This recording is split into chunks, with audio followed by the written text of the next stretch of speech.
এই তিনজন নিয়ে তো আর ইলেকশন করা সম্ভব না। তখন আমি বাধ্য হয়ে চিঠিটা দিয়েছিলাম কনস্টিটিউশনে যে ধারাগুলো আছে সেগুলোর উপরে বেস করে। আমার এক্স্যাক্টলি মনে নেই আমি কবে বলেছি ক্রীড়া উপদেষ্টা আমাকে রিকোয়েস্ট করেছে বা ক্রীড়া উপদেষ্টা আমাকে সবসময় সহযোগিতা করেছে এই কাজটা। আমি যেই 10 ইয়ারে কাজ করছিলাম বাংলাদেশ ক্রিকেটের জন্য, আই নিড টু কন্টিনিউ। এবং আমাকে যারা ভোট দিচ্ছেন বা ভোট দিবেন না, বা আপনারা যারা আছেন যদি মনে করেন যে I am not good enough, আমি চলে যেতে আগ্রহী আছি any time. But at the same time আমার একটাই লক্ষ্য, বাংলাদেশ ক্রিকেট। বিশ্বযুদ্ধ হতো না যদি কেউ চেয়ারে টেবিলে আলোচনা করতো। আমরা চেষ্টা করব আলোচনার মাধ্যমে সব কিছু ক্লিয়ার করতে। ইলেকশন তো ইলেকশনই। আমাদের কিছু কিছু জায়গা আছে, একজন আমি প্রতিনিধি বা নির্বাচন করছি, আমার একটা রোল ছিল সেখানে। বাংলাদেশি ক্রিকেট বোর্ডের যে কনস্টিটিউশন আছে, কনস্টিটিউশনের মধ্যে থেকেই আমরা সব করেছি।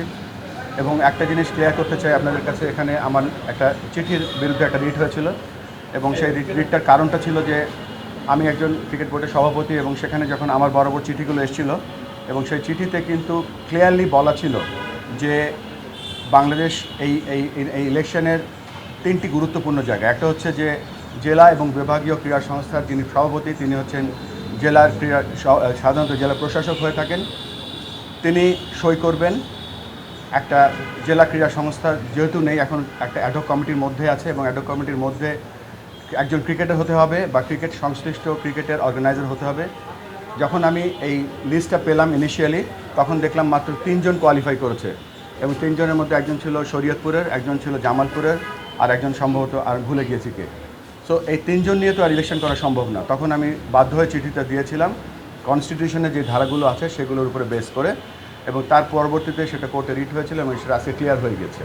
সো এই আর নির্বাচন এমন একটা জিনিস যে নির্বাচনটা করার জন্য অনেক আমরা দেখেছি যে বেশ কিছু জায়গায় আমরা আমার শরীরের উপরে অনেক কিছু এসছে, আমার নামে অনেক কিছু এসছে, এবং এটা আমি এটা আমি এটা প্রোটেক্ট করতে চাই বা আমি ডিফেন্ড করতে চাই যে I was always within the constitution.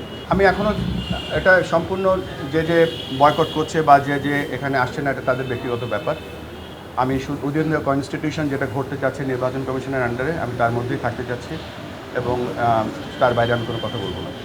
আমার কাছে আমার এক্স্যাক্টলি মনে নেই আমি কবে বলেছি ক্রীড়া উপদেষ্টা আমাকে রিকোয়েস্ট করেছে বা ক্রীড়া উপদেষ্টা আমাকে সবসময় সহযোগিতা করেছে এই কাজটা। আমি যেই 10 ইয়ারে কাজ করছিলাম, সো এখানে আমি তাকে একটু ধন্যবাদ দিতে চাই আরেকটা ব্যাপারে। তিনি একজন মন্ত্রী পদমর্যাদার মানুষ, তিনি বিভিন্ন ক্যাম্পে, আপনি বলছিলেন যে বিদ্রোহী দল বা যারা বয়কট করেছে, আমি নিজে জানি যে বিরাট সে বিভিন্ন জায়গায় তিনি গিয়েছেন এবং চেষ্টা করেছে একটা সুষ্ঠু নির্বাচন শুধু না, একটা ভালো বোর্ড যেন আমরা তৈরি করতে পারি। আর এখানে আমার কাছে ইনফ্লুয়েন্স কিছু মনে হয়নি। আমার কাছে যেটা মনে হচ্ছে বাংলাদেশ ক্রিকেটের জন্য আই নিড টু কন্টিনিউ। এবং আমাকে যারা ভোট দিচ্ছেন বা ভোট দিবেন না, বা আপনারা যারা আছেন যদি মনে করেন যে I am not good enough, আমি চলে যেতে আগ্রহী আছি any time. But at the same time আমার একটাই লক্ষ্য, বাংলাদেশ ক্রিকেট। এটা একটা প্রক্রিয়া, এবং এই জার্নিটার ভেতরে আমি অংশগ্রহণ করিনি, কেননা আমি অংশগ্রহণ করছি এইটুকুই আমি ডিক্লেয়ার করছি। সাথে সাথে ডাবল রোল ছিল এখানে কিছু। বাংলাদেশ জাতীয় দল এশিয়া কাপ খেলতে গিয়েছিল, বাংলাদেশ ক্রিকেট দল এখন আফগানিস্তানের সাথে সিরিজ খেলছে শারজাতে, মেয়েদের দল বিশ্বকাপ খেলতে গিয়েছে, এবং আমাদের অন্য অন্য ক্রিকেট বোর্ডের যে অর্গানাইজেশনের যে কাজগুলো আছে সেগুলো নিয়ে আমি ব্যস্ত ছিলাম। বিশ্বযুদ্ধগুলো হতো না যদি কেউ চেয়ারে টেবিলে আলোচনা করতো। আমরা চেষ্টা করব আলোচনার মাধ্যমে সব কিছু ক্লিয়ার করতে।